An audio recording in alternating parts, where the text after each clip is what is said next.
दिल रूपी तख्त नशीन ही सतयुगी विश्व के राज्य का अधिकारी, भक्तों को भक्ति का फल देने वाले, प्रकृति को अपने अधीन करने वाले, सत्य नारायण की सत्य कथा सुनकर सतयुग की स्थापना करने वाले सत्य शिव बाबा ने त्रिमूर्ति तख्त नशीन बच्चों को संबोधित करते हुए कहा। सबसे पहले इसका टाइटल जो है वो पढ़िए। दिल रूपी तख्त नशीन ही सतयुगी विश्व के राज्य का अधिकारी।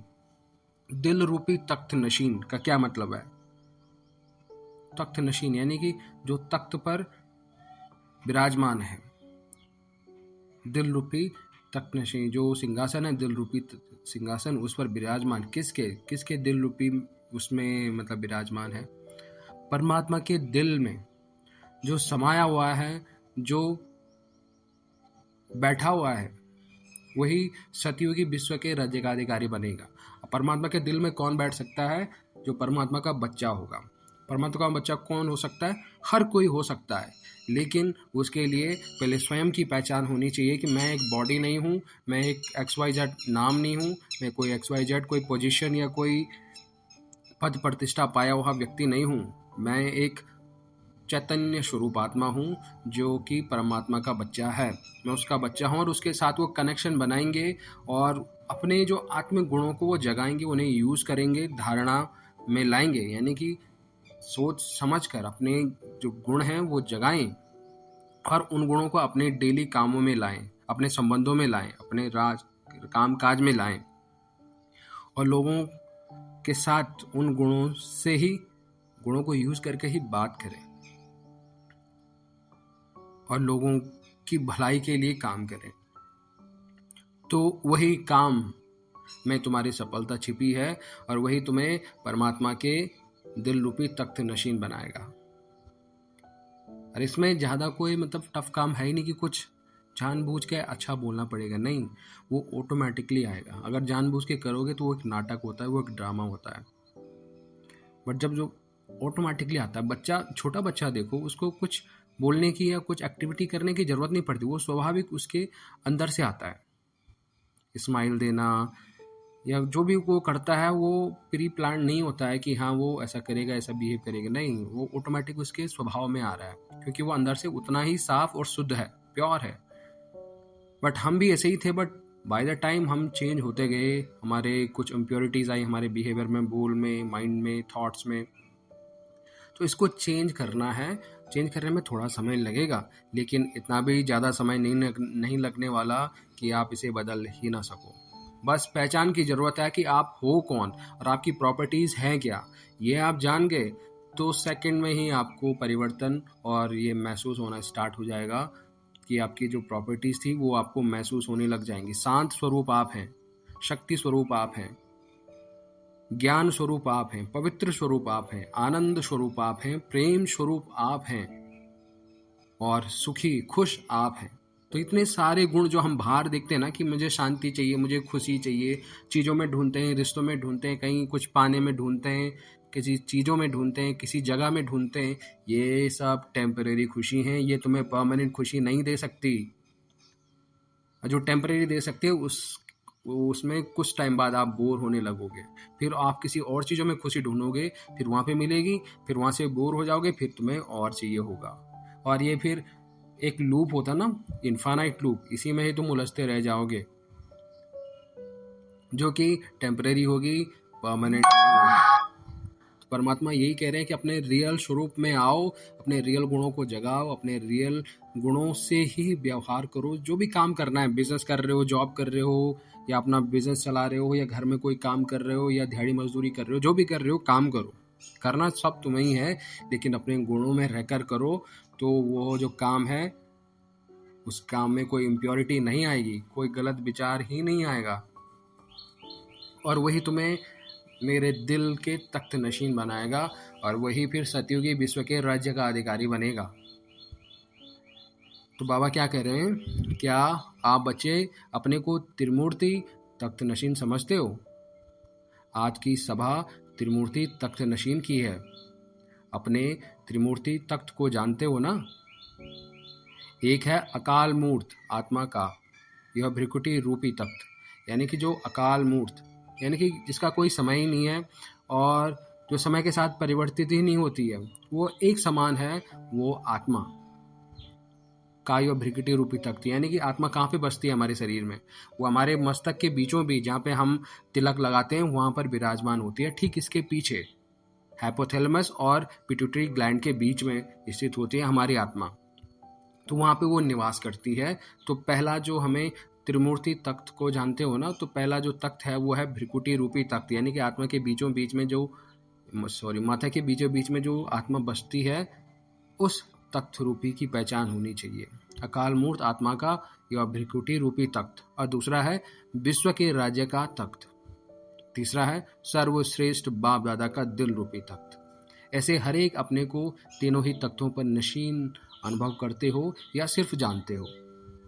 क्या आप ज्ञान स्वरूप हो या अनुभव स्वरूप भी हो? केवल आप ज्ञान ही ले रहे हैं? ज्ञान लेना और समझना अलग है और इसे अनुभव करना अलग बात है। ज्ञान हर कोई ले रहा है, बट उसको अनुभव किया? शांत स्वरूप तो समझ रहे हैं कि हाँ हम शांत स्वरूप आत्मा है, बट वो शांति महसूस करी? कह रहे हैं मैं आत्मा शांति स्वरूप हूँ, शक्ति स्वरूप हूँ, बट वो शक्ति महसूस करी? मैं पवित्र स्वरूप हूँ, समझ लिया, लेकिन वो पवित्रता महसूस करी? ये मेन चीज होती है। क्या आप ज्ञान स्वरूप हो या अनुभव स्वरूप भी हो?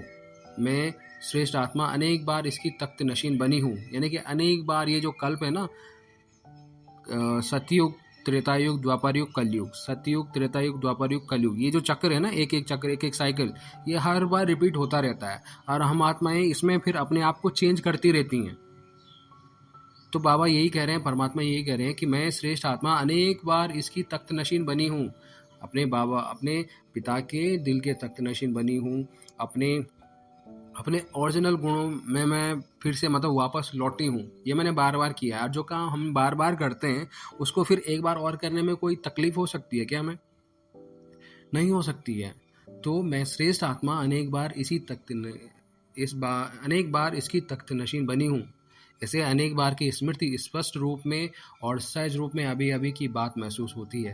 राइट, कभी की बात नहीं, लेकिन अब की बात है। ऐसा अनुभव करने वाले बाप दादा के अति स्नेही और अति समीप है। इन सब तख्तों का आधार बाप दादा के दिल तख्त नशीन बनना है। उसके लिए मुख्य साधन कौन सा है उसको जानते हो? सहज साधन है ना? कौन सा साधन है? दिल तख्त। जो स्वयं तख्त नशीन है वो अच्छी तरह जानते हैं कि बाप दादा को सबसे प्रिय कौन सा बच्चा लगता है। बाप को दुनिया वाले क्या समझते हैं कि बाप भगवान क्या है? God is truth. सत्य को ही भगवान कहते हैं। बाप दादा सुनाते भी सत्यनारायण की कथा है और स्थापना भी सत्यु की करते हैं। तो बाप को जो सत बाप, सत टीचर, सत गुरु का प्रैक्टिकल पार्ट बजाते हैं, तो सत बाप को क्या प्रिय लगता है? सच्चाई। जहाँ सच्चाई है यानी सत्यता है, वहाँ स्वच्छता व सफाई अवश्य ही होती है। गायन भी है, सच्चे दिल पर साहब राजी। दिल तख्त नशीन सर्विसेबल अवश्य है, लेकिन सर्विसेबल की निशानी संबंध और संपर्क में सच्चाई और सफाई, यानी हर संकल्प और हर बोल में दिखाई देगी सफाई और सच्चाई। यानी ऐसी दिल तख्त नशीन श्रेष्ठ आत्मा का हर संकल्प सत्य होगा, यानी सच होगा। हर वचन सच होगा। सत्य अर्थात सत्य भी और सत्य अर्थात सफल भी, यानी कि सच भी होगा और सफल भी होगा। यानी कोई भी संकल्प व बोल व्यर्थ व साधारण नहीं होगा। ऐसे सर्विसेबल जिनके हर कदम में, हर समय की निगाह में, यानी दृष्टि में सर्व आत्माओं के प्रति निस्वार्थ सेवा ही सेवा दिखाई देगी। सोते हुए भी सेवा, जागते भी सेवा, चलते हुए भी सेवा। सिवाय सेवा के स्वप्न में भी कोई बात नहीं होगी। ऐसे सेवाधारी को अचल और अथक होगा। ऐसे सेवाधारी जो अचल और अथक होगा, ऐसा ही बाप दादा के दिल तख्त नशीन होता है। समझा निशानी क्या होती है? ऐसे दिल तख्त नशीन के लिए विश्व के राज्य का तख्त प्राप्त करना निश्चित ही है। ऐसे इन एडवांस सीट बुक होती है। ऐसे कल्प कल्प के लिए राज तख्त निश्चित है। प्रकृति को अधीन कर विजय बनने वाले वत्स विश्व के राज्य के अधिकारी बनेंगे अथवा नहीं, यह संकल्प भी नहीं उठ सकता। प्रकृति ऐसे अपने विजय मालिक के आगे पीछे दासी के समान झुकती रहती है, वह प्रणाम करती रहती है। हर समय सदा सेवाधारी श्रेष्ठ आत्मा के आगे सेवाधारी बन के रहती है। ऐसा अपना श्रेष्ठ स्वरूप दिखाई दे रहा है ना? अब तो प्रकृति आपका इंतजार कर रही है अपने ऐसे मालिक की सेवा के लिए। सागर भी, धरनी भी ऐसे विश्व के मालिक की सेवा अर्थ स्वयं को अब संपन्न बना रहे हैं। देख रहे हो उनकी तैयारियां, जैसे भक्त लोग देवियों की, देवताओं की, शक्तियों की, शालिग्राम रूप की पूजा करते हुए जोर शोर से आवाहन करते हैं। अपनी प्यारी निद्रा को भी त्याग चिल्ला चिल्ला कर आप सबका आह्वान करते हैं। कहीं हमारी वरदानी महादानी आत्माएं व हमारे इष्ट देव हमारी भी सुन लें, अप्राप्ति से प्राप्ति जरा दे। ऐसे ही अब समय समीप होने के कारण भक्तों के साथ साथ प्रकृति भी आपका आह्वान कर रही है कि कब हमारे सतो प्रधान मालिक हमारे ऊपर राजी हो राज्य करेंगे और प्रकृति भी सतो प्रधान चोला धारण करेगी। क्या प्रकृति का आवाहन, भक्तों का आवाहन दिखाई व सुनाई दे रहा है? परमात्मा हमें कह रहे हैं, तुम्हें कह रहे हैं कि तुम्हें ये जो भक्त हैं, ये प्रकृति जो तुम्हें बोल रही है कि आप सतो प्रधान हम पर कंट्रोल करो, अपनी सतो प्रधान की जो रेडिएशन है, जो पॉजिटिव रेडिएशन है, वो हम तक रेडिएट करो, हमें वरदान दो, हमें शांति दो, हमें खुशी दो। वो आवाज़ तुम्हें सुनाई दे रही है। वो भक्तों का आह्वान, प्रकृति का आह्वान और भक्तों का आह्वान दिखाई व सुनाई दे रहा है। परमात्मा हमें पूछ रहे हैं, क्योंकि कल के दिन में हम ही हैं जो विश्व का कल्याण करेंगे। विश्व के कल्याण में हम बाप के साथ मददगार बनेंगे, बट हमें नहीं पता है, क्योंकि हम इसी बॉडी कॉन्शियस में ही हैं। परमात्मा हमारी एक्चुअल पहचान जानता है कि हम हैं कौन। इनके आह्वान के साथ दूसरी ओर बाप दादा भी आह्वान कर रहे हैं कि समान और संपूर्ण बनकर सूक्ष्म वतन निवासी फरिश्ता बनकर बाप के साथ घर चले। चलना है या संगम ज्यादा भाता है। क्या एवर रेडी बन गए हो? जहां बिठाए, जिस रूप में बिठाए और जब तक बिठाए, ऐसे वायदे में सदा स्थित रहते हो। लास्ट ऑर्डर रूहानी मिलिट्री को कितने समय में मिलेगा? 1 सेकंड का ऑर्डर होगा, 1 घंटा पहले इतना नहीं। एक तो 8 रत्न निकलते हैं। डेट निश्चित बता करके पेपर नहीं लेंगे, यानी लास्ट डेट जो ड्रामा में निश्चित है वो निश्चित डेट और समय नहीं बतलाया जाएगा।